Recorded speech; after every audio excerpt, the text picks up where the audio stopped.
So, Nigel Farage, in preparations for the local elections in May next year, has sent a letter to 1,300 Tory councillors to request that they defect over to Reform.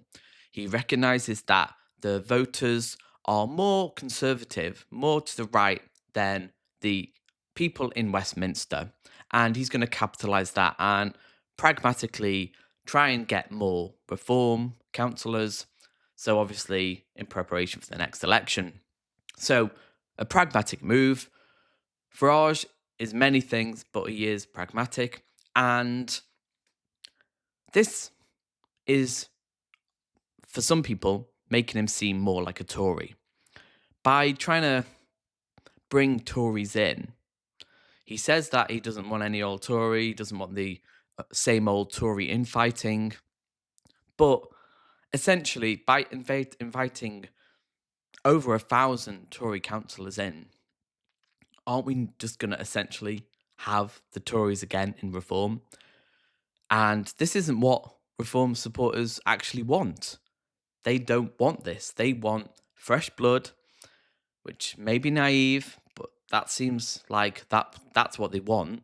And we're starting to see the kind of wheels fall off the cart slowly in the Reform camp because things, after a couple of months, 3 months since Farage got into power, you've had the riots, you've had the fact that Farage doesn't want mass deportations, the fact he's distancing himself from Tommy Robinson, and that's a big split in the Reform camp.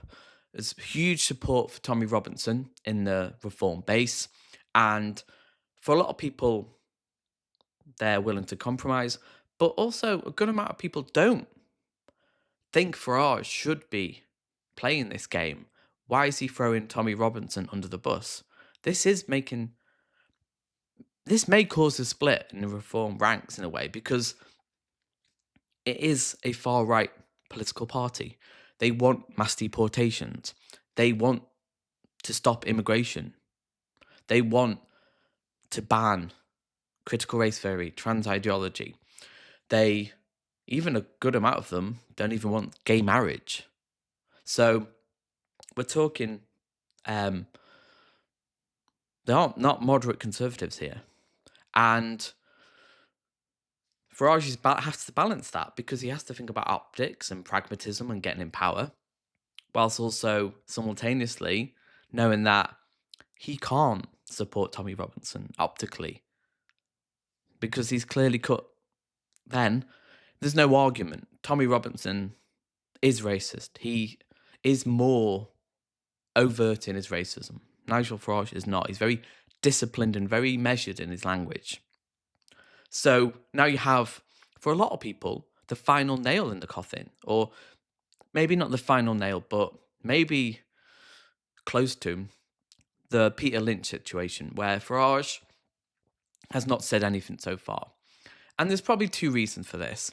He doesn't want to say anything because Tommy Robinson has kind of latched onto Peter Lynch as this kind of political martyr for the right. And also, I think he wants to distance himself from the riots, his link in the riots, and he doesn't want to, in his eyes, kind of latch himself onto someone who has been arrested for disorderly behaviour, screaming and shouting.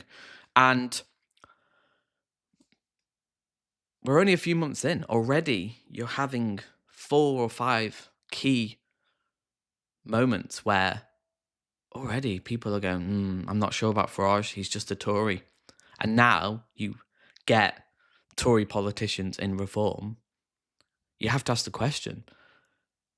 He went to the Tory conference last year. Is Nigel Farage a Tory? And I think he is. I truly think he just wants to get into power. He's the same old stuff, lies about immigration, promises the world, but when he gets into power, can't deliver. So comment below, is Nigel Farage turning into a Tory? And I'll see you in the next video.